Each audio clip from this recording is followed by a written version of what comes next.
We are recording. Thank you, son. Good afternoon, everybody. Today is Tuesday, December 13th, and this is the meeting of the Seattle City Council. I'm asking that it come to order. The time is 2:01. Madam Clerk, will you please call the roll? Councilmember Nelson. Present. Councilmember Peterson. Present. Councilmember Sawant. Present. Councilmember Strauss. Present. Councilmember Herbold. Present. Councilmember Lewis. Present. Councilmember Morales. Here. Councilmember Mosqueda. Present. Council President Juarez. I'm here. Present. Good, and everybody's here. That's great. For our last city council meeting of the year. Moving on to presentations, I'm not aware of any presentations today. And moving on to the agenda, we will be going to public comment. And Madam Clerk, just for our knowledge, can you tell me how many remote speakers we have and how many we have in chambers? We have 10 remote speakers and 1 speaker in chamber. Okay. We will give each person in our hybrid model 2 minutes. And why don't we do the in-person person first, and then we can start on the remote callers. So I'm going to hand it over to you, Madam Clerk, to go ahead and do our recording to welcome people to public comment, to speak to the matters on the agenda. Hello, Seattle. We are the Emerald City, the city of flowers and the city of goodwill, built on indigenous land, the traditional territory of the Coast Salish peoples. The Seattle City Council welcomes remote public comment and is eager to hear from residents of our city. If you would like to be a speaker and provide a verbal public comment, you may register 2 hours prior to the meeting via the Seattle City Council website.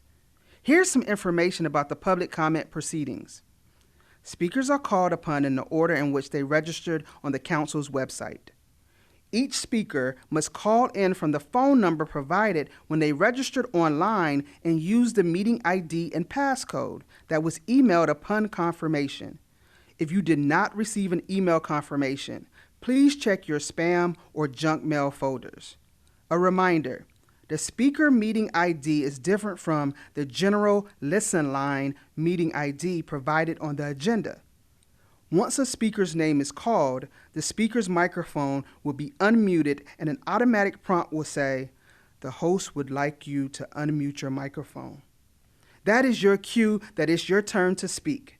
At that time, you must press *6.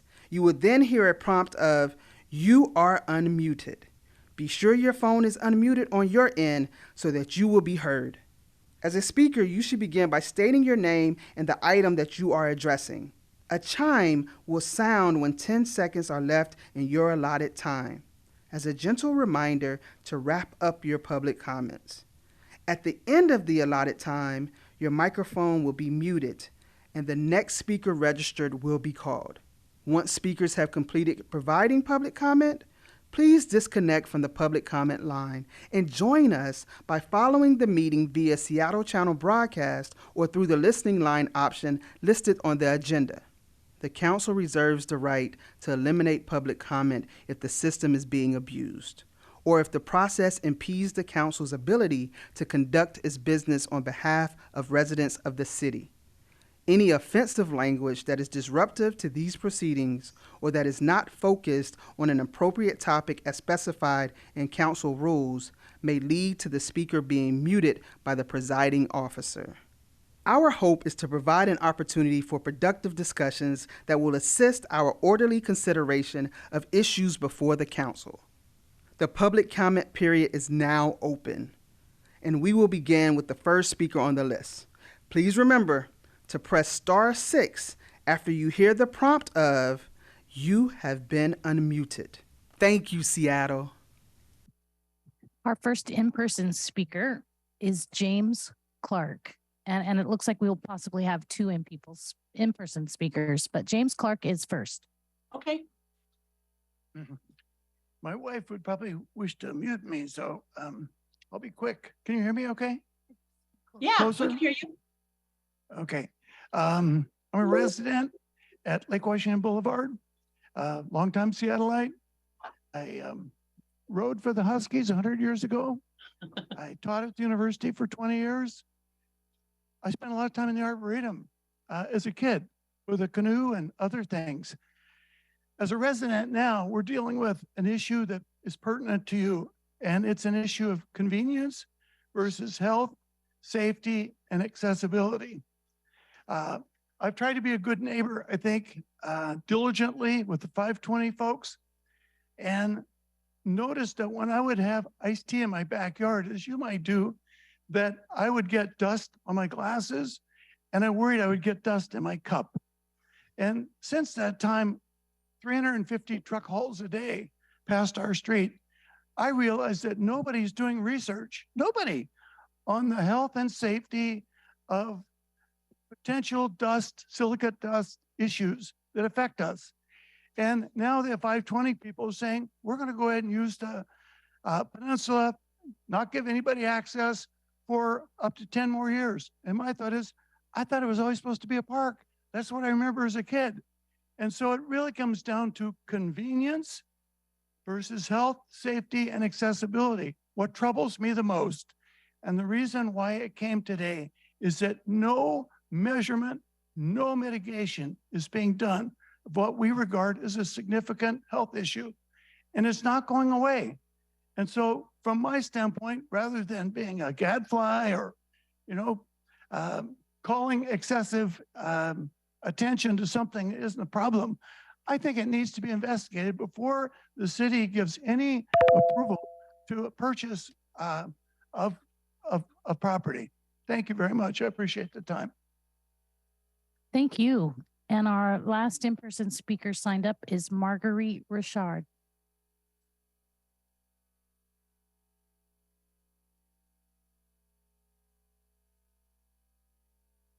Yes, my name is Marguerite Richard. Who's that? Oh, sorry, I was trying to get his attention. Oh, okay. Well, it's okay. Anyway, yeah, I'm gonna say a little bit about some equitable advisory board or something. And I said to myself, I think equity needs to be redefined because we're not getting it. And something is real sinister about the whole process because this is 2022 and people are still causing us ill will as indigenous Black people. I just left from over there and the woman mentioned Rosa Parks, Iranian, because they were acknowledging the Iranian women, how they are abused too. I said, we go through that all the time. So isn't equity supposed to be so that we're not traumatized anymore? And I was traumatized right down there on the first floor of City Hall. And Rosa Parks wouldn't have been happy about it if she was still living. And I told her what happened to me because a friend of mine interviewed her when she came to Seattle. All the other bigwigs were in the room, but she pointed to my friend. She said, I want her to interview me. So I'm going to say it again. Cease and desist as a matter of law. You killed my friend, Honorable Michael B. Fuller. He would come down here and he would quote those 42 USCs, those 25 CFRs, and he would quote the RCWs. Even with him knowing that much about the law, you still killed him. I'm going on the record with this. And where's the equity in it? And let the record reflect what happened to us downstairs on the first floor. Does that fit your bill and your agenda on today? Sitting up here making. Thank you, Ms. Richard. We'll now move into the remote speakers, and our first remote public commenter is Brady Nordstrom. And Brady, you'll need to hit *6. Hi there. Can you hear me? Yes. Yes, we can. Great. Awesome. My name is Brady Nordstrom, and I'm speaking today on behalf of Seattle for Everyone. We're a broad affordable housing coalition with members who interact directly and indirectly with the design review program. I'm here again to thank City Council and the Mayor's Office for the attention on design review, which we believe has an impact on housing affordability, creation, and access. We believe that Seattle's design review, as it currently functions, is broken and that now is the time to fix it. So it's probably not a surprise, but Seattle for Everyone strongly supports Council Bill 120464. And we know from the pandemic that when this is an exemption, a design review exemption for affordable housing, and we know from the pandemic that this can reduce costs and expedite urgently needed affordable housing during this ongoing housing crisis, which is another acknowledgement that this program can be a barrier to housing. So we now have a chance to build on what we've learned during the pandemic as we work towards permanent and more comprehensive reforms in 2023. So to comment on that second piece, that of course Seattle for Everyone supports this bill. We think this is an exciting and positive early step to fix design review, but we don't think it addresses deeper program-wide issues with the program around efficiency, consistency, and inclusion. So we believe that more will be needed, and we thank the Land Use Committee, Strauss, and the Mayor's Office for concurrently considering a work plan for permanent legislation. And we ask and encourage you to expedite the timeline wherever possible for this. So in conclusion, thank you all for your support of Council Bill 120464. We urge you to pass this. And thank you for your continued support for broader and bolder reforms in 2023 to fix design review more broadly. Thanks. Thank you. Our next speaker is Steve Hooper. Hello, council members. Thank you for your time this afternoon. My name is Steve Hooper. I'm the president of Ethan Stoll Restaurants and the president of the Seattle Restaurant Alliance. And on behalf of the 2,700 members of the Seattle Restaurant Alliance, I want to express our full support for Council Bill 120429 to make the Safe Start Permits program permanent. I really want to thank Councilmember Strauss for his leadership on this, and then the Transportation and Public Utilities Committee for their votes last week. These street permits have been a critical component in helping many Seattle diverse restaurants of Seattle offer alternative dining options, both during the pandemic and on an ongoing basis. It turns out we Seattleites like eating outside. Making this program permanent with the proposed permit fees will ensure the program is equitable and accessible for all that would like to participate. This program has been wildly popular both with residents, with operators, and neighborhood coalitions. And so thank you very much for your support, and thank you to SDOT and their team for all of their hard work and deep levels of engagement with the public throughout their process. Thank you for your time today, and I'll see the rest of my time. Thank you. Our next speaker is Megan Cruz, and Megan will be followed by Howard Gale. Megan? Hi, I'm Megan Cruz, speaking on CB 120462. It contains amendments to the transportation element of the comp plan. Earlier versions of this bill included a recommendation to develop urban freight delivery strategies. That has been dropped from this final version, and the question is why? Urban freight is a global issue that's been on Seattle's radar since 2018, when it approved a statement of legislative intent. At that time, a city commissioned UW study reported that without population increase, Seattle's urban truck deliveries would double by now. But nothing's been done. Now a new study shows trucks in the city center circle up to 18 extra minutes just searching for places to unload. Another study ranks Seattle 15th in annual truck delays and 13th in excess CO2 from truck congestion. The problem isn't going away, and it's not benign. It undermines Seattle's pledge to address climate change, mobility, and Vision Zero safety.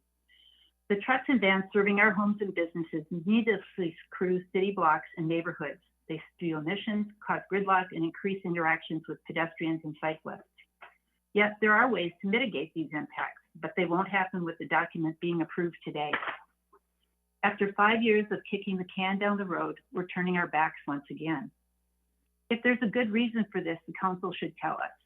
If not, then please answer two questions. Who decided to drop urban freight planning and why? Thank you. Thank you. Our next speaker is Howard Gale, and Howard Gale will be followed by Nick Jackal. Howard? Good afternoon. Howard Gale with seattlestop.org, commenting on our lack of police accountability. At this final council meeting for 2022, you should be congratulated for creating this year the beginnings of a program to serve the needs of those who have been harmed by Seattle police violence, the only potential advance in police accountability since 2020. However, it would be better if such a program were not needed at all, and if this council did not turn a blind eye to a culture of Seattle policing that has killed 18 people suffering a mental health crisis in the last 18 years. All of these people with an edged weapon or no weapon at all, like the still unnamed person killed by the SPD on Beacon Hill in January of this year, like Derek Hayden killed by the SPD the year before, like Terry Caver killed just 6 days before George Floyd, like Ryan Smith and Danny Rodriguez, both killed the year before that. So thank you for providing the possibility for some future aid in the face of these gross and avoidable injustices. Hopefully this will create the kind of empathy and understanding that will push Seattle to build a police accountability system that prevents us from continuing to kill people in crisis, that provides full civilian community control over police policy, police misconduct investigations, and police discipline, as the people in Newark, Nashville, Portland, Oregon, San Diego, San Francisco, Oakland, Los Angeles, Long Beach, San Jose, Phoenix, and so many other cities have done.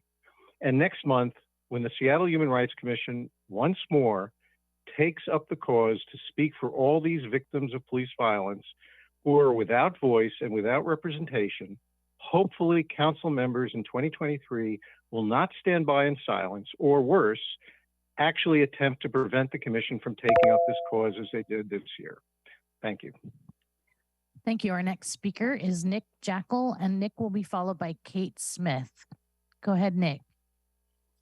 Hello, Council. My name is Nick Jackal, and I live in the Meadowbrook neighborhood with my wife and 2 young kids. I'm calling in to voice my support for the comprehensive plan amendment that supports letting I-5 as a strategy to connect divided neighborhoods. I love the emphasis and investment in the South Park project and voice my support for the ongoing consideration of that portion of the project. Moreover, letting I-5 as much as possible will go a long way to bridging historic injustices, providing much needed green space, and building a more welcoming, inclusive community that will add tremendous value to our great city. Thank you for the time and consideration to support this important ordinance. Thank you. Thank you. Our next speaker is Kate Smith, and Kate will be followed by Deb Barker. Go ahead, Kate. Thank you. Good afternoon. I'm Kate Smith. I'm a principal at SMR Architects, and I serve on the board of directors for the Housing Development Consortium. I'd like to thank the entire Land Use Committee for passing City Council Bill 120464 last week, so it could be on the agenda here today, and specifically Councilmember Strauss and Councilmember Mosqueda. Seattle needs more affordable housing now. This is an immediate and urgent step in the right direction for Seattle City Council to take, permanently exempting affordable housing from design review. It has been proven the design review process adds time and cost to all projects, but impacts affordable housing projects most significantly. Affordable housing should not be delayed by a system that is clearly hindering its production by delaying the permitting process and adding significant costs. By the time affordable housing projects go to the permitting process, the development and lease-up schedule and funding have already been committed. There's little room for delays and cost increases through the permitting process. The last challenge these housing projects should face is a costly, inequitable, and uncoordinated city permitting and review process. Housing is a human right. Please pass Council Bill 120464. Thank you. Thank you. Our next speaker is Deb Barker, and Deb will be followed by Alicia Ruiz. Go ahead, Deb. Hi, thank you. This is Deb Barker. I'm a West Seattle resident and community activist. I support Council Bill number 120464, the exemption of affordable housing projects from design review requirements. I trust the affordable housing developers and the agencies that they must answer to, along with their many partners, to do the right thing in providing affordable housing with authentic design that's reflective of the project. I personally was a member of the Southwest Design Review Board from 2004 to 2009.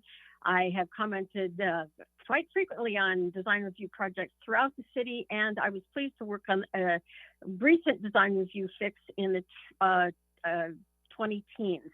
However, I object to the removal of the design review program from the city's role until such time as developers stop submitting 65% designed plans for preliminary review. Design review is not the problem that developers make it out to be. It is not the problem. Take a look at themselves. Again, I do support CB 120464 exempting affordable housing requirements for from design review. Thank you. Thank you. Our next speaker is Alicia Ruiz. Following Alicia, we have Will Johns signed up but not present remotely. So following Alicia, if he's not signed in, we'll go to Laura Lowe. Okay. Alicia. Good afternoon, President Waters and members of the council. My name is Alicia Ruiz. I am the Government Affairs Manager for Seattle for the Master Builders Association of King and Snohomish Counties, and I'm testifying today on behalf of our nearly 3,000 local members in strong support of Council Bill 120464. We are all well aware that our region is in a dire housing crisis, and we need to do all that we can to quickly increase housing production. And there are several ways to do this, but today let's focus on the low-hanging yet rotting fruit we call design review. The program is ripe in inefficiencies and has proven to add years to projects costing millions of dollars. These unintended consequences are making our goals for housing harder to reach. Extending the COVID era design review exemption for affordable housing just makes sense, and it's a first step. It's important to support the momentum that the exemption has created for affordable development. We applaud City Council and the Mayor's office for committing to make this exemption permanent in future legislation. In the meantime, we need to continue to examine the design review program as a whole and its negative impact on both affordable and market rate development. The city must identify what is broken and commit to make sweeping changes that will support the production of desperately needed housing. In closing, please vote yes on Council Bill 120464. Thank you. Thank you. Our next speaker will be Laura Lowe. Hello. Hi, Laura. Hello, everybody. Thank you for the opportunity to speak today. I'm Laura, renter in Inter Bay. I'm calling to speak on three things: CB 120464 in support, and then I have some comments related to CB 120429 and Resolution 32076. For 120464, I think that it's common sense, like Strauss had said the other day, that exempting affordable housing is a bright spot. It's a win for advocates. We need deep bottom to top reforms for design review. I want everyone here listening to be really curious. Why don't we want to make all housing less affordable? Market rate housing, which is the majority of the housing gets built because we haven't taxed the rich yet, doesn't deserve punishment of capricious design review processes either. In terms of CB 120429, I really want some sort of analysis, geographically, racial, social justice, economic justice analysis of the Streeteries plan. Seems like there's big geographic disparities. Up in Ballard, most of the businesses are so expensive that many low-wage Seattleites could never afford to frequent those businesses. Other parts of the city that have Streeteries are on loud, fast roads that are dangerous. We really need to make sure that we implement this fairly, not just in fancy parts of the city. And then last, for Resolution 32076, in terms of the way we lobby at the state level, I want us to prioritize the deaths of unhoused people in King County, which are at historic high levels. Any plan related to lobbying the state legislature should be responsive to this crisis. We have to get people without housing into housing immediately. That doesn't mean a shelter bed, it means actual housing, hotel, a tiny house, something with a door that locks, real housing that people want. Sweeps are a failed strategy. This morning, the stranger documented terrible behavior by the Seattle Police Department. I've attended half a dozen sweeps, and the behavior by parks and police, where they laugh and mock people while they're crying and getting their homes destroyed, is just heartbreaking. All of you should witness that. And Thank you, Council President. We have one late arrival for in-person public comment. Yes, thank you. I understand that Mr. Zimmerman came late, so you want to go ahead and start the clock for Mr. Zimmerman? Yes. Yes, you go. You're welcome.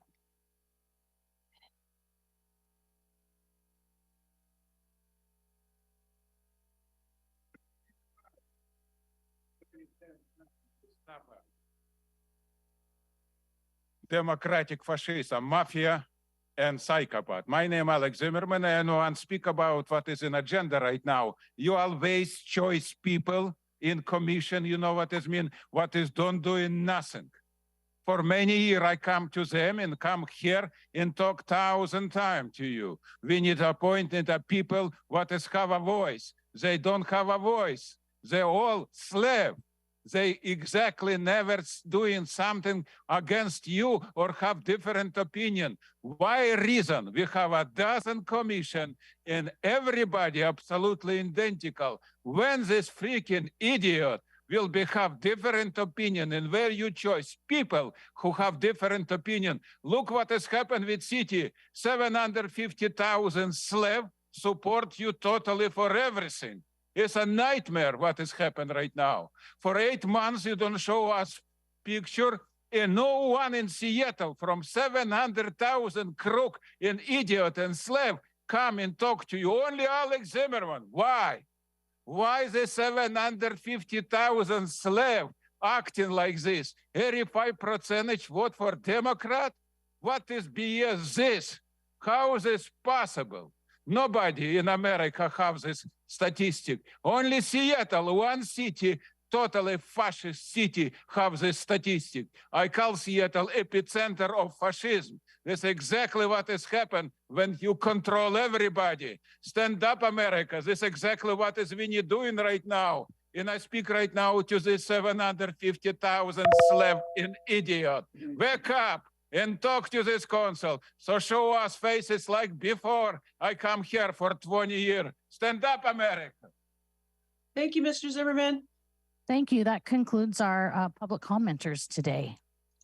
Thank you. Madam Clerk, thank you for doing the remote and the in-person. I know we've had a long year, so I want to thank you for your patience and your kindness to people that come in and actually speak to the agenda and provide public comment that we listen to. So that is the end of public comment, and we will move along on the agenda. First, we'll go to adoption of the introduction and referral calendar. If there's no objection, the introduction and referral calendar will be adopted. Not seeing or hearing an objection, the calendar, I'm sorry, the IRC is adopted. Moving on to adoption of the agenda. If there's no objection, the agenda will be adopted. Not seeing or hearing an objection. The agenda, today's agenda is adopted. Moving on into the calendar. Today we have the consent calendar. And let me share with you what is on the consent calendar. We have the minutes of December 6th. We have payroll bill, Council Bill 120482. We have three appointments. One to the Land Use Committee. 2 appointments to the Public Asset and Homeless Committee. And are there any items that my colleagues would like to have removed to address later from the consent calendar? Hearing none, I move to adopt the consent calendar. Is there a second? Second. Thank you, Councilmember Herbold. It has been moved and seconded to adopt the consent calendar. Will the clerk please call the roll on the adoption of the consent calendar? Councilmember Nelson. Aye. Councilmember Peterson. Aye. Councilmember Sawant. Yes. Councilmember Strauss. Yes. Councilmember Herbold. Yes. Councilmember Lewis. Yes. Councilmember Morales. Yes. Councilmember Mosqueda. Aye. Council President Juarez. Aye. 9 in favor, none opposed. Thank you, Madam Clerk. The consent calendar is adopted. Will the clerk please affix my signature to the minutes and the legislation on the consent calendar on my behalf? Moving along to our agenda under committee reports, we have 14 items on the for agenda items. It looks like Councilmember Peterson is going to be very busy this afternoon. So with that, Madam Clerk, can you please read item number 1 into the record? Agenda item 1, resolution 32076, setting forth the City of Seattle's 2023 state legislative agenda. Thank you. This is my item. And as you know, yesterday we discussed Office of Intergovernmental Relations, the 2023 state legislative agenda. where we discussed all the topics that were presented to us in a 17-page resolution. A lot of issues are in there, but the four main topics that are included, and which I'd like to share with my colleagues and I shared yesterday, does not preclude any other issues that may come up, because we certainly don't know what bills are going to be introduced down in Olympia. There are four agenda items. One is called a safe city, one that ensures all residents can live safely and securely. Second priority is a vibrant city, one that supports innovation, education, economic opportunity, and a healthy environment. A third priority is an affordable city, one where housing and services remain affordable and accessible to everyone. And last, an interconnected city, one supported by a cohesive and multimodal transportation network. So those are the four topics that are in our resolution that we discussed yesterday. Now that I've kind of given an overview, and the resolution itself was posted online yesterday, and I believe my colleagues all have a copy of the resolution as well. We want to thank Director Tarlington and her OIR staff who presented yesterday as we went over the resolution and the plan of what we hope to support, and or at least see what's happening down in Olympia. With that being said, I believe before I open up for discussion, which is a little bit more, I believe Councilmember Strauss has something for me. Thank you, Council President. Colleagues, as I mentioned yesterday during council briefing, I do have Wait, an I'm amendment. sorry. Hold Yes, on, Councilmember, you know what? I made a mistake. I have to move to adopt and then go to your amendment. I'm sorry. That sounds good. Sorry, I didn't mean, I got ahead of myself. With that, I move to adopt resolution 32076. Is there a second? Second. Thank you. So it's been moved and seconded to adopt the resolution, and as sponsor of this item, I've already addressed it. So at this point, Councilmember Strauss, I understand that you have an amendment. Thank you, Council President. Colleagues, as I described yesterday during, I have to move it. So I move to amend Resolution 32076, Exhibit 1, with quote, in the interconnected city section by adding the following language at the end of the paragraph. The language being, we are committed to expanding the use of freeway lids across the city, including on Interstate 5 and State Route 520, to reconnect neighborhoods and provide public land with amenities such as affordable housing, open space, and pedestrian and bike connections to transit stations. Okay, so you have moved it. So it's, do we have a, it's been moved. Do we had a second? Second. Thank you. It's been moved and seconded to amend the resolution as presented on Amendment A. Councilman Strauss, do you want to add any more to your comments before we open it up to the floor and then allow you to have closing comments on the amendment? Thank you, Council President. I briefed colleagues, everyone yesterday on this during council briefing. Really, the importance of having lids over our highways and interstates reconnects neighborhoods that were separated with these freeways, as well as creates new opportunities for public space, open public housing, for-profit business, for-profit developments, all of the rest. It's a great idea. I'm excited to support it here, and I hope to earn your support as well. Thank you. Thank you, Councilmember Strauss. Are there any other of our colleagues that would like to respond or have comments on the adoption of the Amendment A? Okay, not seeing any. Will the clerk please call the roll on the adoption of Amendment A as proposed by Councilmember Strauss? Councilmember Nelson. Aye. Councilmember Peterson. Aye. Councilmember Sawant. Yes. Councilmember Strauss. Yes. Councilmember Herbold. Yes. Councilmember Lewis. Yes. Councilmember Morales. Yes. Councilmember Mosqueda. Aye. Council President Juarez. Aye. 9 in favor, none opposed. Thank you. The motion carries and the amended resolution is before the council. Are there any other further comments on the amended resolution? Okay, not seeing any. Will the clerk please call the roll on the adoption of the amended resolution? Councilmember Nelson. Abstain. Councilmember Peterson. Abstain. Councilmember Sawant. Yes. Councilmember Strauss. Yes. Councilmember Herbold. Yes. Councilmember Lewis. Yes. Councilmember Morales, Yes.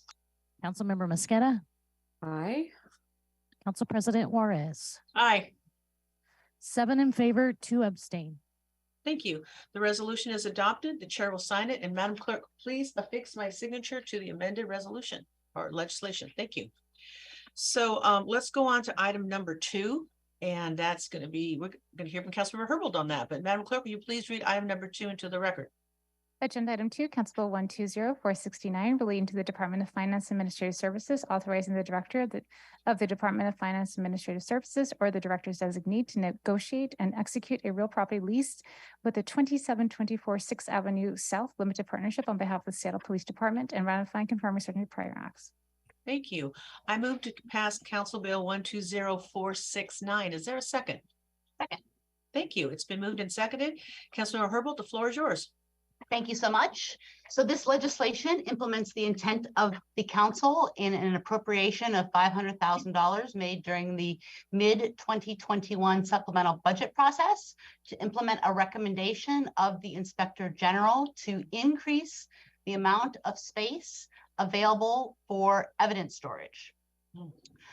You may remember yesterday I mentioned in council briefings that this particular investment and others were made possible through a previous year's council budget proviso on SPD salary savings, together with investments in community service officers, crime prevention coordinators in the North End, technology needs, PDR positions, and the city's investment in the Regional Peacekeepers Collaborative. So again, showing the power and usefulness to the council of a proviso on salary savings so that we have the opportunity to work with the department and work with the executive to identify shared priorities that the council is trying to elevate. In this case, the bill has been expedited directly to full council to allow the mayor to sign it by the end of the year. This is time sensitive. On Wednesday of last week, Lisa Kay of Council Central staff sent council members a memo about this legislation.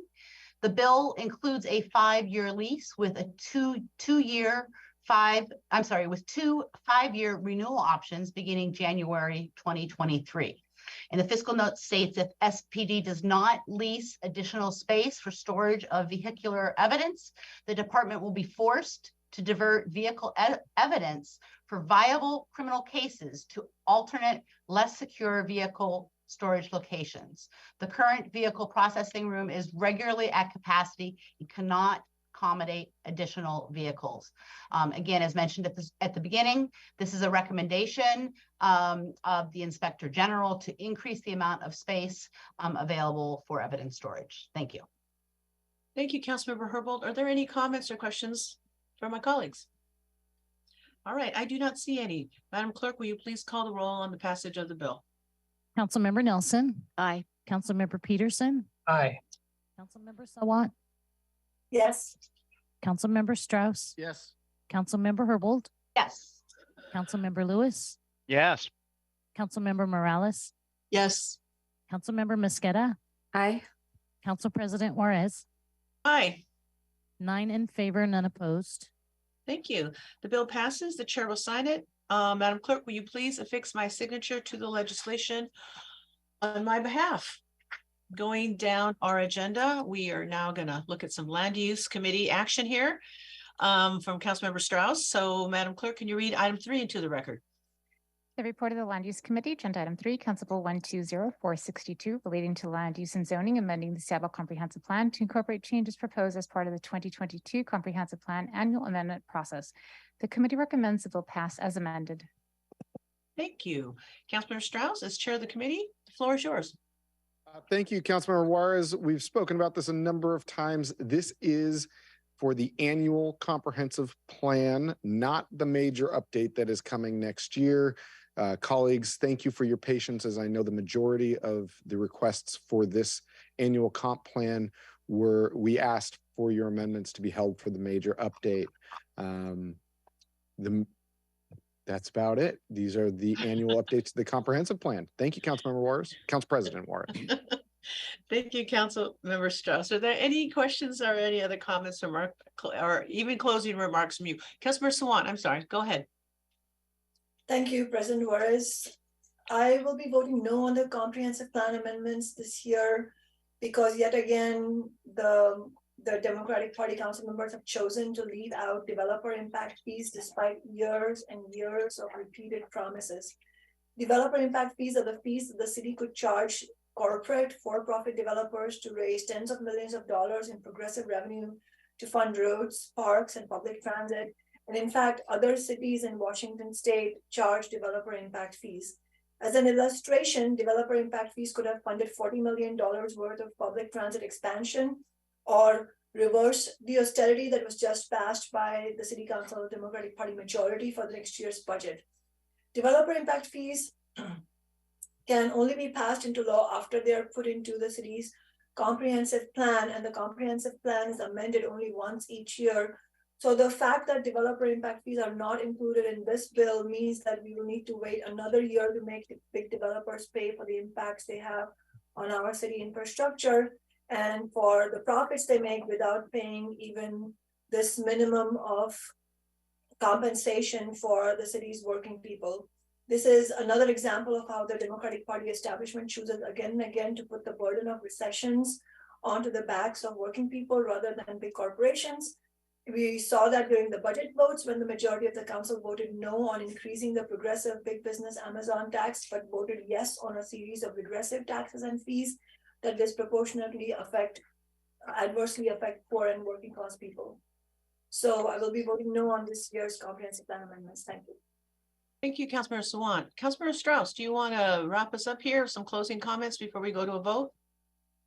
No, I think everything's been covered and we have another opportunity for the major update to the comprehensive plan coming next year. All right. And that's in your committee, correct? That is. All right. Exciting. All right. Madam Clerk, will you please call the roll on the passage of the bill? Councilmember Nelson. Aye. Councilmember Peterson. Aye. Councilmember Sawant. No. Councilmember Strauss. Yes. Councilmember Herbold. Yes.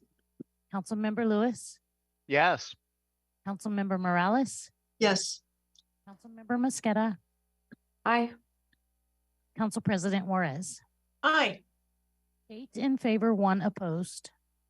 Thank you. The bill passes. The chair will sign it. And Madam Clerk, please affix my signature to the legislation on my behalf. So moving on to item number 4, it looks like Mr. Strauss is up again. Will the clerk please read item number 4 into the record?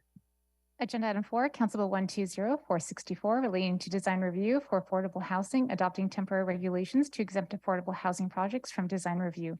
The committee recommends the bill pass. Thank you. Councilmember Strauss. Thank you, Council President. This bill streamlines the process to help ensure that affordable housing projects will move through the design review process expediently. These changes were first passed by Council on a 1-year basis in April 2020 as a COVID-era emergency legislation. And these emergency regulations were set to expire just in a few days, December 30th, 2022, after the emergency proclamation for COVID ended. During the last few years, we have found this policy before us reduce costs and reduce time required for building affordable housing in our city. The bill before us today is temporary legislation for 1 year, giving us the time to craft the permanent legislation needed. We know that Seattle's housing affordability and homelessness crises are interlinked.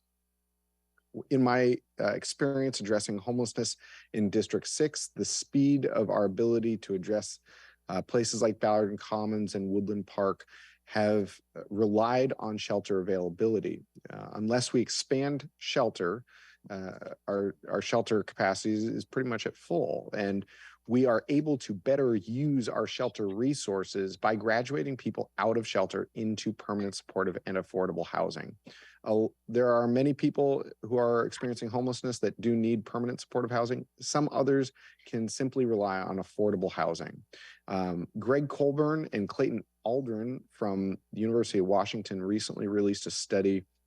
And Council President, if I may quote from them, they say, we know there are individual factors that increase the risk of homelessness for individuals, maybe poverty or a health issue or substance use, but those factors alone don't explain the huge problem we have in Seattle. If we continue to blame individuals for particular outcomes, we're going to miss the fundamental driver of this crisis, which is the housing market.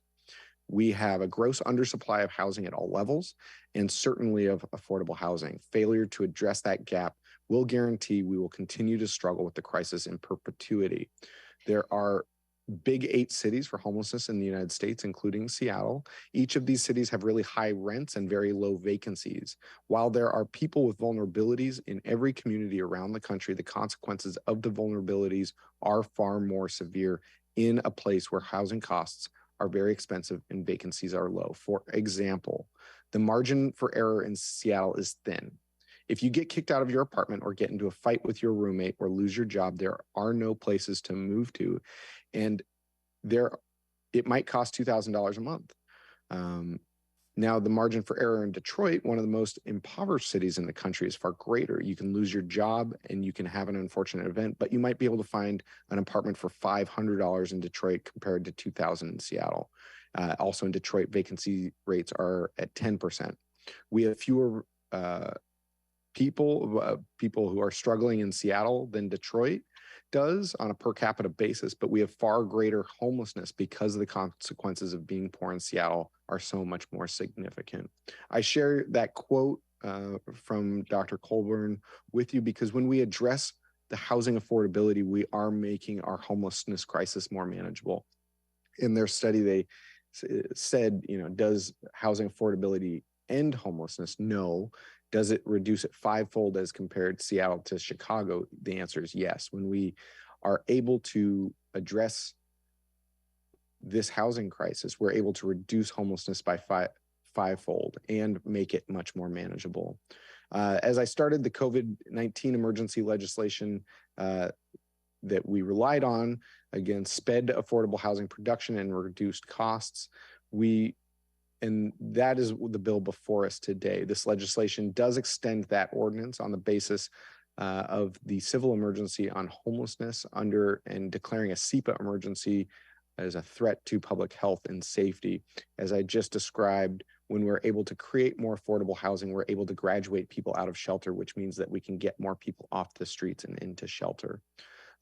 Separately, we will continue reforming the design review program to improve the program, to give it the needed teeth it needs, and we must streamline the bureaucratic functions that slow our ability to bring affordable, market rate, and all types of housing online quickly. Specifically, this bill will allow for developments with at least 40% of units affordable to households with income no greater than 60% of the area median income to opt out of design review should they desire to, and authorize the Director of Seattle Department of Construction Inspections to waive or modify certain development standards for projects opting out of design review, such as type 1, which means not appealable decisions if the waiver does not impact the height, bulk, or scale of the development or results in more affordable housing units. We will also approve a work program for consideration of permanent changes to the design review program. I really want to thank Mayor Harrell for your work on this, and Councilmember Mosqueda for your work on this. We've had some really great partners, Aaron House, Dan Eder, Dan Nolte, Naomi Lewis, and I'm just very excited to have this legislation passed today. Thank you, Council President. Before I open up the floor, I understand that this came out of your committee 5-0 and Councilmember Mosqueda was a co-sponsor. So I'm going to ask the co-sponsor if she would like to, that's correct. And so, okay, I'm going to hand it off to Councilmember Mosqueda as a co-sponsor. Councilmember Mosqueda. Thank you very much. Thanks, Madam President, and thank you very much, Chair Strauss. I've been very pleased to be able to work with you as a co-sponsor on this legislation, and I want to thank the mayor's office as well for initiating the process to send down this legislation that we've been long wanting to put into statute. I think this is a really great opportunity to continue that partnership between the legislative branch and the executive branch. And with this legislation, we are creating a path and a plan to make design review exemption for affordable housing permanent. And I'm looking forward to helping to expand upon this in the upcoming year. With the ongoing housing crisis and the declared state of emergency on homelessness, I think this legislation is prudent. We need to remove every barrier possible to bring affordable housing online as quickly as possible, especially when those barriers exist within our own city code. We have seen during the course of this pandemic that we can create high quality, affordable housing that meets the diverse needs of our community without the burdensome review process, causing delays and causing uncertainty and driving up costs that is created by the design review process. So I look forward to continuing to build affordable housing, build housing across our city that our community residents need so desperately. And I'm excited that this is being paired with the investments that we've made in the budget. Thanks in large part to Jumpstart, we are making a historic investment into affordable housing in the next 2 years, with over $500 million over the upcoming biennium into affordable housing. And I'm excited that we have the momentum that we have built within the budget and in legislative policy actions in the past that this legislation today is building upon to rework our city code, expedite the permitting process, and truly prioritize affordable housing for our community needs. Thanks again to all the advocates who've been working to bring this issue to light over the last several years. And I also want to thank, in addition to the team within Councilmember Strauss's office and the mayor's office, Aaron House from our office, who has been really prioritizing this legislation and our lead on everything housing. I look forward to continuing to work with all of you as we continue this effort here in the upcoming years to build upon this approach and make sure that we're creating opportunities for creating housing across our cities, our city, and other modifications necessary to ensure that we are bringing new homes online as fast as we possibly can. Thank you, Madam President. Thank you, Councilor Mosqueda. Are there any other comments that any of our other colleagues would like to make before we go to a vote? Or I'm sorry, before I hand it off to see if Councilmember Strauss has any closing remarks. Councilmember Strauss, thank you. Oh, go ahead. Thank you, Council President. No further remarks. We urge a yes vote. Great. Let's hope we have all yes votes. All right, Madam Clerk, will you please call the roll? Councilmember Nelson. Aye. Councilmember Peterson. Aye. Councilmember Sawant. Yes. Councilmember Strauss. Yes. Councilmember Herbold. Yes. Councilmember Lewis. Yes. Councilmember Morales. Yes. Councilmember Mosqueda. Aye. Council President Juarez. Aye. 9 in favor, none opposed. Thank you. The bill passes. The chair will sign it. Madam Clerk, will you please affix my signature to the legislation on my behalf? Moving on to item number 5. This is going to come out of the Public Assets and Homeless Committee with Councilmember Lewis. Madam Clerk, can you please read item number 5 into the record? Agenda item 5, Council Bill 120467 relating to the Department of Parks and Recreation improving the execution of a settlement agreement with the Washington State Department of Transportation. The committee recommends the bill pass. Thank you. Councilmember Lewis. Thank you so much, Council President. I will be brief in giving the overview of this legislation, and I do appreciate again Councilmember Mosqueda filling in and presiding over the hearing and passage on this in committee last week. Anything for Vivian. Anything for Vivian. There you go. Get used to that. This legislation transfers Seattle Parks property to WSDOT so that the state can complete the final improvements to the SR 520 corridor. It approves the settlement agreement with WSDOT and authorizes the city to complete the real property transactions. As compensation for the land we're giving up to finish SR 520, this legislation accepts mitigation in both a future grant of land nearby as well as money toward the City of Seattle and the Arboretum North Entry Project specifically. This negotiated settlement provides certainty that WSDOT will acquire the property rights, and it finalizes this final mitigation payment of $22 million to the City of Seattle. WSDOT must acquire the real property interest by December 15th, 2022. So it is very important as we gather here on December 13th, 2022, that we pass this legislation. And with that, Council President, I will turn it back over to you, unless it be appropriate at this time for me to move the legislation, or I don't know if No, you you don't need to move it. Okay, great. Thank you. You're good. Are there all of us, and thank you, and again, congratulations, Councilmember Lewis. being a new dad. And thank you, Councilmember Mosqueda, for chairing the meeting while Councilmember Lewis was busy. Are there any comments from any of our colleagues? It did pass out of committee unanimously before we move on to a vote. And if Councilmember Lewis has any closing comments before we go to a vote. I don't see any. And Councilmember Lewis, do you want to say anything else before we go to a vote? No, I am ready. Thank you. Great. Madam Clerk, will you please call the roll? Councilmember Nelson. Aye. Councilmember Peterson. Aye. Councilmember Sawant. Yes. Councilmember Strauss. Yes. Councilmember Herbal. Yes. Councilmember Lewis. Yes. Councilmember Morales. Yep. Councilmember Mosqueda. Aye. Council President Juarez. Aye. 9 in favor, none opposed. Thank you. The bill passes. The chair will sign it. And Madam Clerk, please affix my signature to the legislation on my behalf. Let's see, moving on to item number 6. It looks like we have items 6 to 14, 9 items coming out of the Transportation and Seattle Public Utilities Committee, which is all Councilmember Peterson. So with that, Madam Clerk, can you please read item 6 into the record? The short title. Thank you. Agenda item 6, Council Bill 120429, relating to street and sidewalk use to make permanent programmatic elements of the temporary business recovery permit program that authorized vending, merchandise display, outdoor cafes, and street closures in the city during the COVID-19 pandemic. The committee recommends the bill pass as amended. Thank you. Councilmember Peterson, as chair of the committee, the floor is yours. Thank you, Council President. Colleagues, this is the first of 9 items from the Transportation Seattle Public Utilities Committee from last week. The committee unanimously approved the final versions of all these bills. This bill, Council Bill 120429, is SDOT related legislation actually sponsored by Councilmember Strauss that would make permanent the Safe Start Street Eateries program that helped restaurants open up safely during COVID using portions of public streets and sidewalks. Council President, the sponsor may want to speak to this, or we can just vote on it. Let me share what I have in front of me. I have that sponsors are Strauss and Morales, and pretty soon Councilmember Strauss is going to have an amendment for us. So you've addressed it. So at this point, I will open up the floor, which means Councilmember Strauss.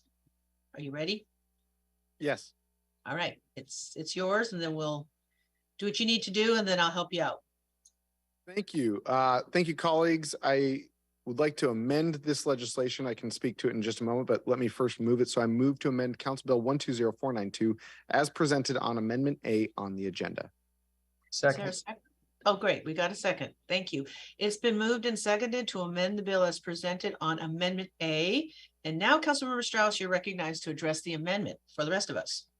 Thank you. So within historic districts that have outdoor dining, we are developing additional standards for them to be able to meet both historic district standards and the structural and aesthetic integrity required by SDOT. This planning is taking a few more months and is currently underway with the Ballard Historic District right now. When we were at the Ballard Historic District meeting this last time, we discussed a number of different options in ways for outdoor dining, businesses who have outdoor dining in the historic district, how to have their permit renewed because these standards aren't quite ready yet.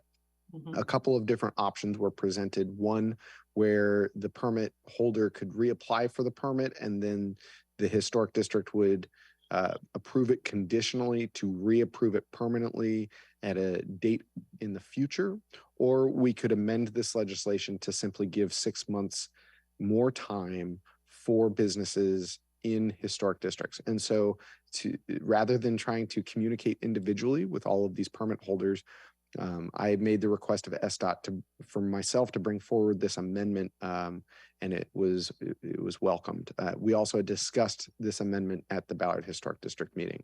And so this amendment does push back the deadlines for permits within historic districts by 6 months, meaning permits would be due by December 31st, 2023, and rebuild must be complete by June 30th of 2024. That is the report. Okay, so what we're going to do now, though, are there any comments on Amendment A? before we go forward? Okay. Do not see any comments on Amendment A. Will the clerk please call the roll on the adoption of Amendment A? Councilmember Nelson. Aye. Councilmember Peterson. Aye. Councilmember Sawant. Yes. Councilmember Strauss. Yes. Councilmember Herbold. Yes. Councilmember Lewis. Yes. Councilmember Morales. Yes. Councilmember Mosqueda. Aye. Council President Juarez. Aye. 9 in favor, none opposed. Thank you. The motion carries, and now the amended bill is before council.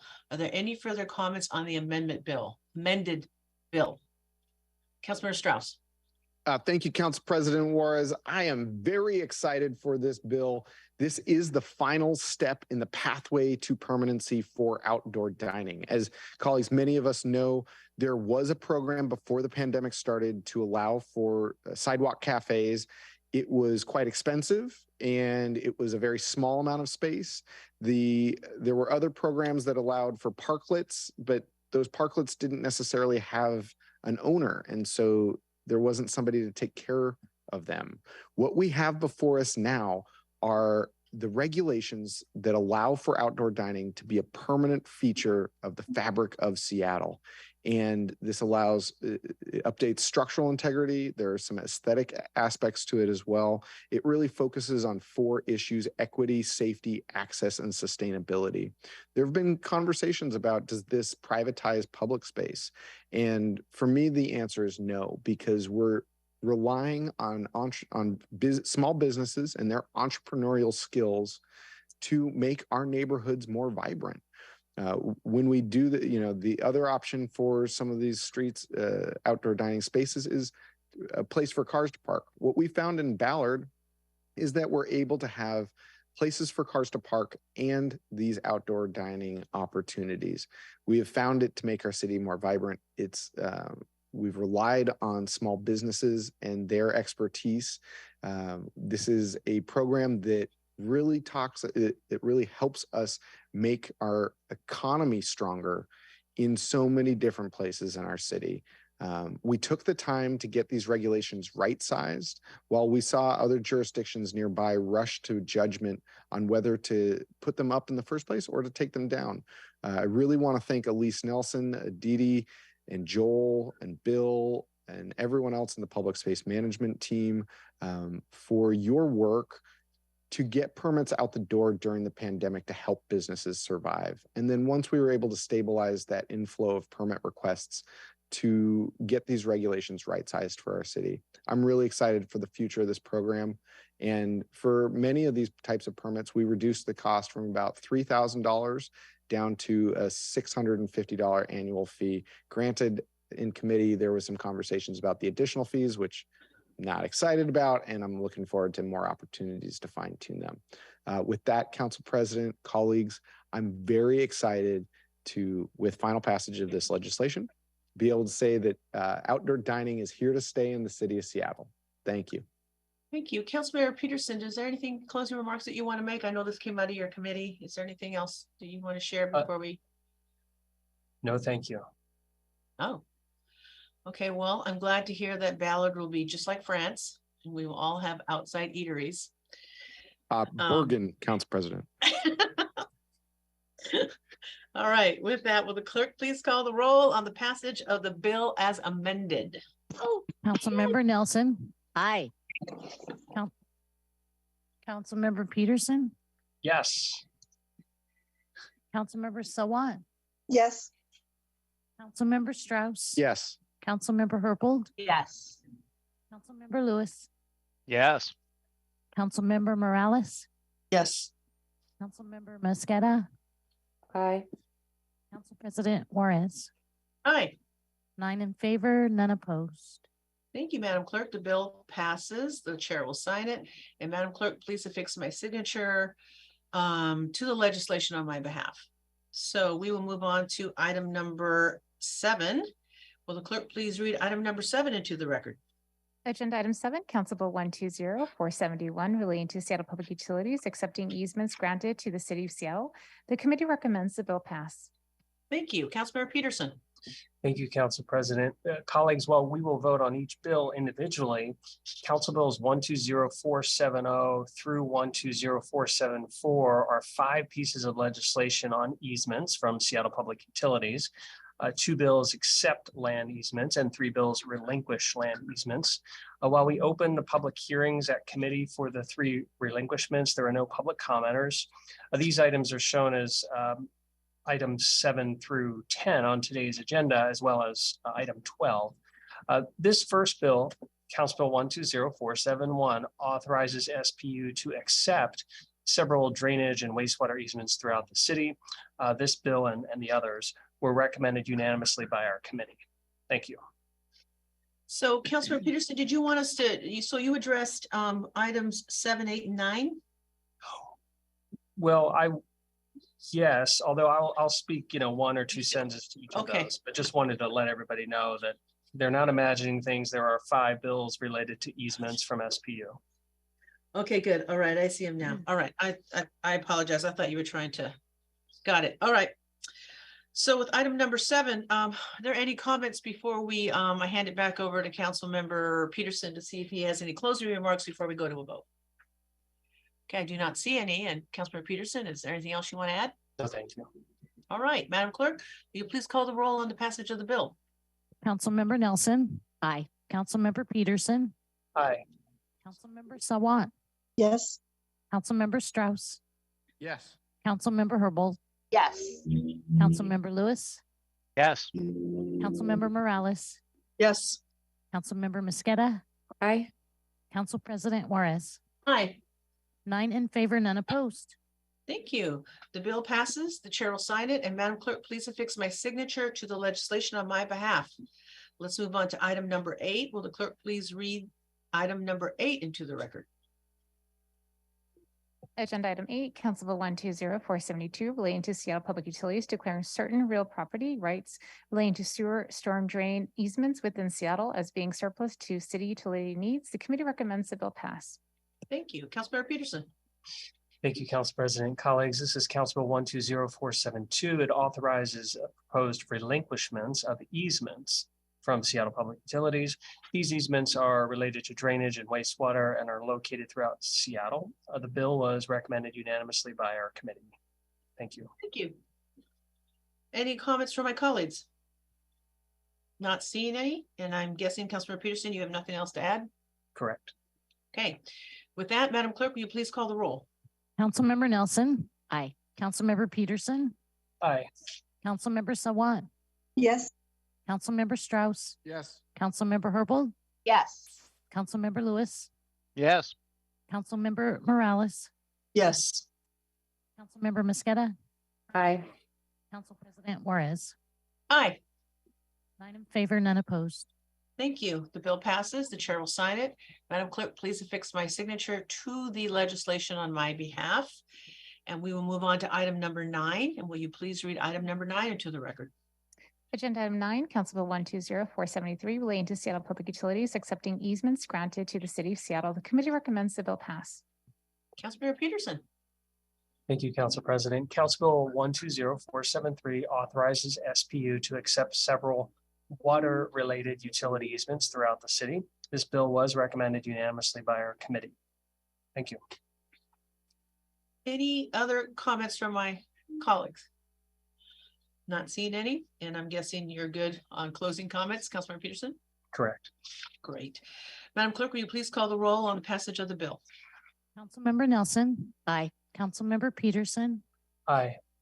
Councilmember Sawant. Yes. Councilmember Strauss. Yes.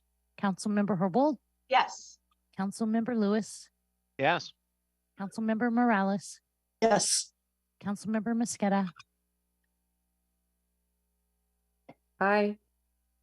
Council President Juarez. Aye. 9 in favor, none opposed. Thank you, Madam Clerk. The bill passes. The chair will sign it. And Madam Clerk, please affix my signature on my behalf. Moving on to item number 10, will you clerk please read item number 10 into the record? Agenda item 10, Council Bill 120474, relating to Seattle Public Utilities declaring the real property rights relating to a water utility easement as being surplus to city utility needs. The committee recommends the bill pass. Councilmember Peterson. Thank you, Council President. Council Bill 120474 authorizes the relinquishment of an easement by Seattle Public Utilities. The water easement is located in the city of Burien. This bill was recommended unanimously by our committee. Thank you. All right. Any other remarks from our colleagues? You good, Councilmember Peterson? Thank you. Okay. Madam Clerk, will you please call the roll on the passage of the bill? Councilmember Nelson. Aye. Councilmember Peterson. Aye. Councilmember Sawant. Yes. Councilmember Strauss. Yes. Councilmember Herbold. Yes. Councilmember Lewis. Yes. Councilmember Morales. Yes. Councilmember Mosqueda. Aye. Council President Juarez. Aye. 9 in favor, none opposed. The bill passes and the chair will sign it. And Madam Clerk, please affix my signature to the legislation. And we will move on to item number 11, which is also Councilmember Peterson, who seems to be on a roll today. Will you please read item number 11 into the record, Madam Clerk? Agenda item 11, Council Bill 120477, relating to compost procurement, establishing a compost procurement policy for the city of Seattle. The committee recommends the bill pass as amended. I'm sorry, go ahead, Councilmember Peterson. Thank you, Council President. It's Colleagues, pretty controversial, but go ahead. we'll take a little break from easements here. Council Bill 120477 is about a city compost purchasing agreement. And this legislation is required by state law and encourages the purchase of locally sourced compost and requires the city to conduct educational outreach. This bill was recommended unanimously by our committee. Thank you.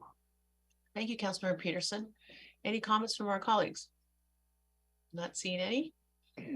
And with that, I'm guessing the sponsor's okay to go to a vote? Yes. All right. Will the clerk please call the roll on the passage of the bill? Councilmember Nelson. Aye. Councilmember Peterson. Aye. Councilmember Sawant. Yes. Councilmember Strauss. Yes. Councilmember Herbold. Yes. Councilmember Lewis.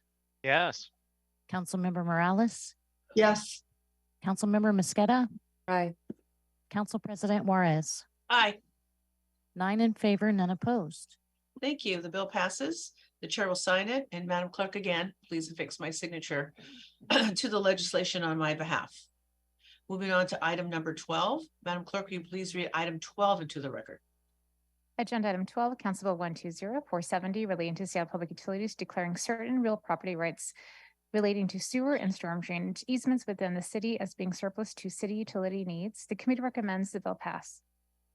Councilmember Peterson. Thank you, Council President. As mentioned earlier, Council Bill 120470 is part of the easement legislative package from Seattle Public Utilities.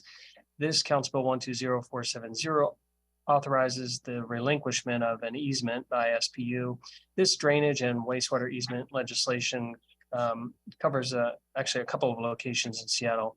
As with the other easement bills, CB 120470 was recommended unanimously by our committee. Thank you. Thank you. Councilmember Peterson, is there a reason we got all these SPU things at the end of the year? No. Oh, okay. Okay, with Would that. you like more? Would you like more of them? Well, as riveting and as exciting as it is, are there any other comments? And would you like to say any closing comments before we go to a vote? No, thank you. Thank you. Will the clerk please call the roll on the passage of the bill? Councilmember Nelson. Aye. Councilmember Peterson. Yes. Councilmember Sawant. Yes. Councilmember Strauss. Yes. Councilmember Herbold. Yes. Councilmember Lewis. Yes. Councilmember Morales. Yes. Councilmember Mosqueda. Aye. Council President Juarez. Aye. 9 in favor, none opposed. Thank you. The bill passes. The chair will sign it. And Madam Clerk, again, please affix my signature to the legislation on my behalf. And let's move on to item number 14. Again, Mr. Peterson. Madam Clerk, will you please read item 14 into the record? I understand it's Councilmember Peterson and Councilmember Herbold, but go ahead. Council President, just confirming we're on item number 13. Oh, I'm sorry. Did I jump ahead? Yes, but I can read item 13 into the record. Agenda sorry. item 13, Council Bill 120475, relating to Seattle Public Utilities, authorizing the general manager, CEO of Seattle Public Utilities to execute an interagency agreement with the Washington Department of Fish and Wildlife to operate the Cedar River Hatchery. The committee recommends the bill pass. Thank you. Sorry about that. Councilmember Peterson. Thank you, Council President. Colleagues, Council Bill 120475 is for the Cedar River Sockeye Hatchery Intergovernmental Agreement. This authorizes execution of operations of the hatchery with Washington State Department of Fish and Wildlife. And this bill is recommended unanimously by our committee. Thank you. Thank you. Any comments from our colleagues? Not seeing any. And Councilmember Peterson doesn't have his hand up, so I think we're okay. Madam Clerk, can you please call the roll? Councilmember Nelson. Aye. Councilmember Peterson. Aye. Councilmember Sawant. Yes. Councilmember Strauss. Yes. Councilmember Herbold. Yes. Councilmember Lewis. Yes. Councilmember Morales. Yes. Councilmember Mosqueda. Aye. Council President Juarez. Aye. 9 in favor, none opposed. Thank you. The bill passes. The chair will sign it. And Madam Clerk, again, please fix my signature to the legislation on my behalf. Sorry for jumping the gun on that one. So now we move on to item number 14, where I see Councilmember Herbold's name in here and Councilmember Peterson. Can you please read item 14 into the record? Agenda item 14, Council Bill 120476, related to Seattle Public Utilities, authorizing general manager and chief executive officer of Seattle Public Utilities or designee to execute an interlocal agreement with King County, the city of Tukwila, and the Port of Seattle to cost share a Duwamish Basin steward staff position that will provide basin stewardship services in the Duwamish service areas. The committee recommends the bill pass. Councilor Peterson, you are the chair of the committee. I'll defer to you first, and then you can hand it off to Councilmember Herbold. Thank you, Council President. Yes, Councilmember Herbold is the sponsor and handing it off to her. Thank you so much. Want to first start off with my thanks to Councilmember Peterson for moving this forward when I was out sick last week.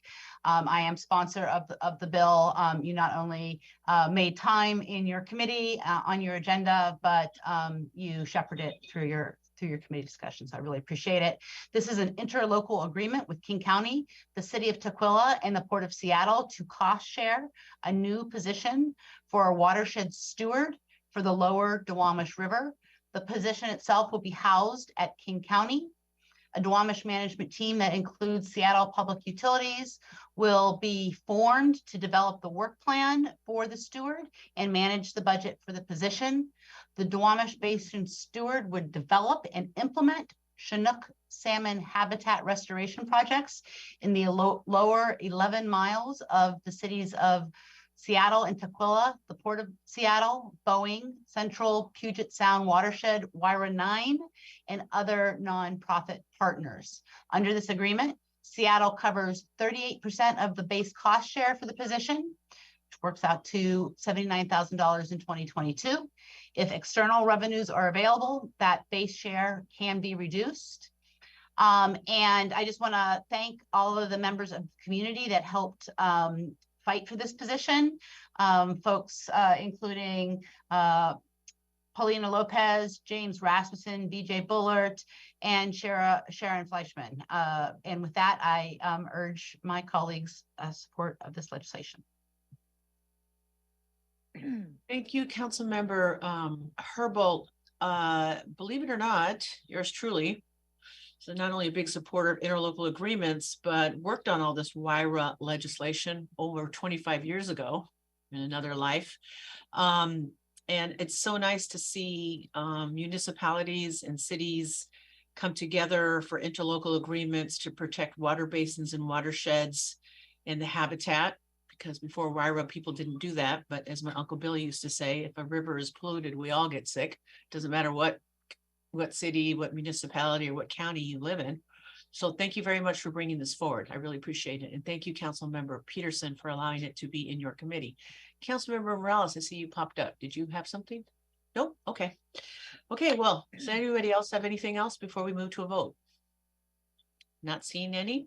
Madam Clerk, will you please call the roll on the passage of the bill? Councilmember Nelson. Aye. Councilmember Peterson. Aye. Councilmember Sawant.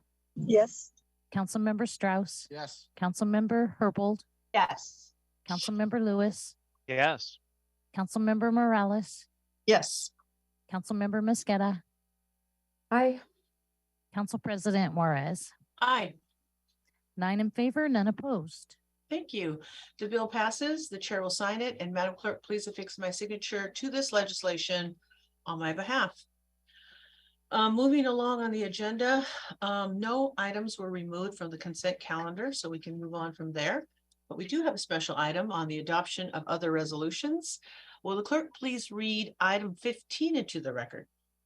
Agenda item 15, resolution 32077, endorsing the 2023 through 2024 Legislative Department Racial Equity Work Plan developed by the Legislative Department's Race and Social Justice Initiative Change Team to improve racial equity in the Legislative Department and the City of Seattle. Thank you. Councilmember Morales, you're the sponsor of this. Can you please share your comments, and thank you for your hard work. Yes, thank you, Council President. Well, I want to thank the change team of the Legislative Department.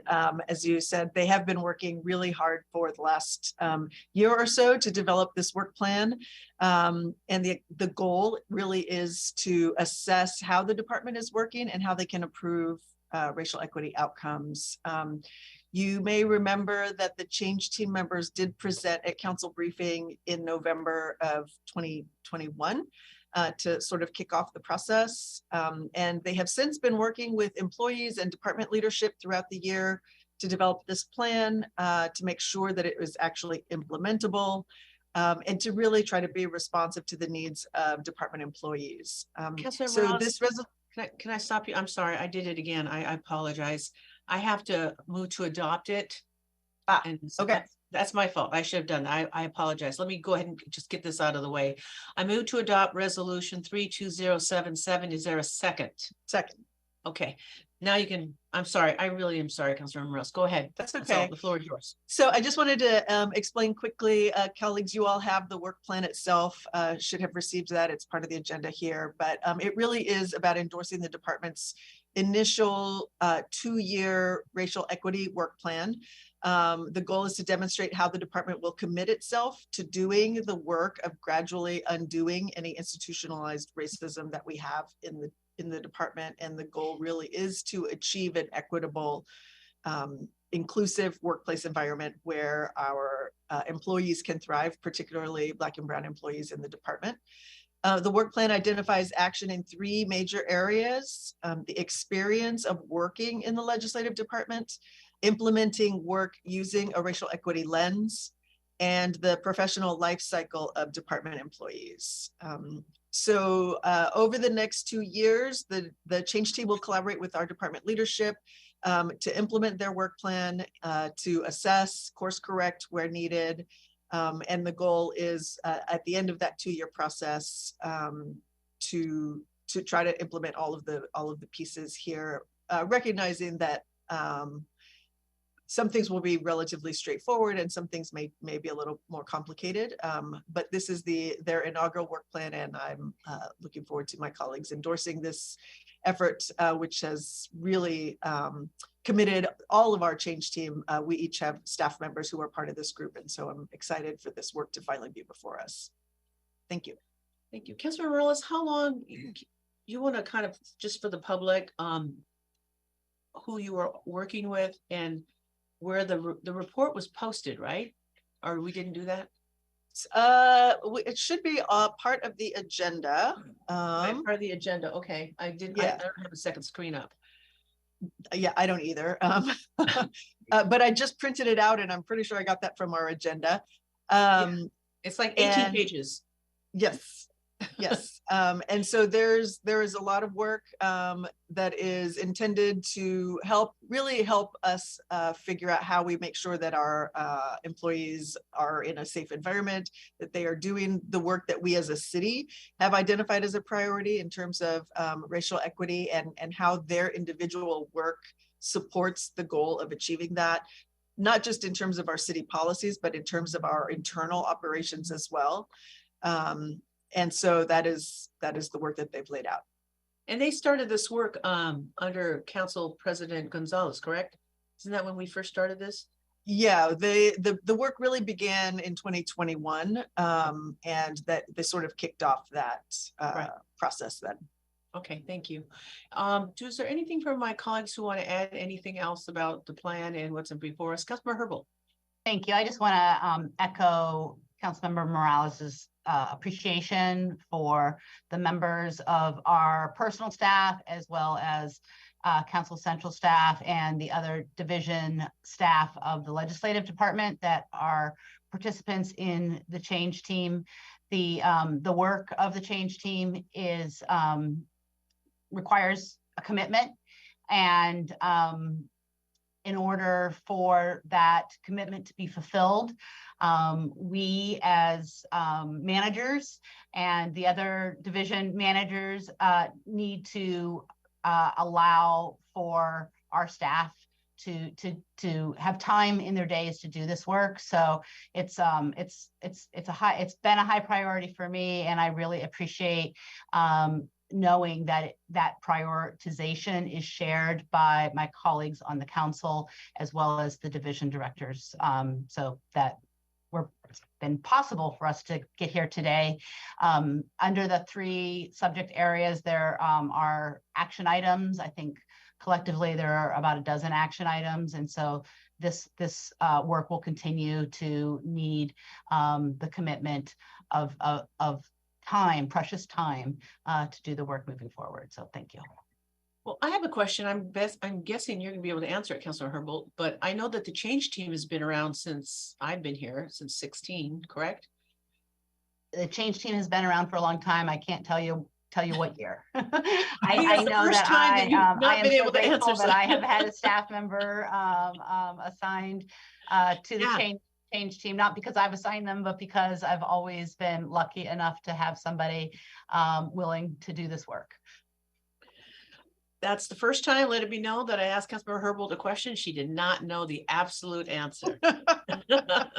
So thank you, Councilmember Morales. Thank you, Councilmember Herbold. I know that this has been a project near and dear to your heart, and you've been keeping us up to date, as well as the central staff folks. I think it's Asha who was sending out, who we were getting emails from regularly. In any event, thank you very much. So if there are any other comments, then I'm going to go to a vote. Are there any other comments? All right, not seeing any. Will the clerk please call the roll on the adoption of the resolution? Councilmember Nelson. Aye. Councilmember Peterson. Yes. Councilmember Sawan. Yes. Councilmember Strauss. Yes. Councilmember Herbold. Yes. Councilmember Lewis. Yes. Councilmember Morales. Yes. Councilmember Mosqueda. Aye. Council President Juarez. Aye. 9 in favor, none opposed. Thank you. Congratulations. The resolution is adopted. The chair will sign it, and the clerk. Madam Clerk, please affix my signature to the legislation on my behalf. Before we close out, let's go on to other business. Is there any other business to come before council before I move to an adjournment? All right, not seeing any. Let me go to the adjournment piece that I'm supposed to say. This does conclude the items of business on today's agenda. This is also our last city council meeting of 2022. The city council recess begins Monday, December 19th through December 30th. The next regularly scheduled city council meeting will be held on January 3rd, 2023. I want to end with thanking all of you for a great year. Happy holidays. Enjoy your families. I look forward to seeing you all in 2023. And to paraphrase Mark Twain, reports of my passing have been greatly exaggerated. So with that, we are adjourned. Thank you, Thank you, good Council folks. President. Recording stopped.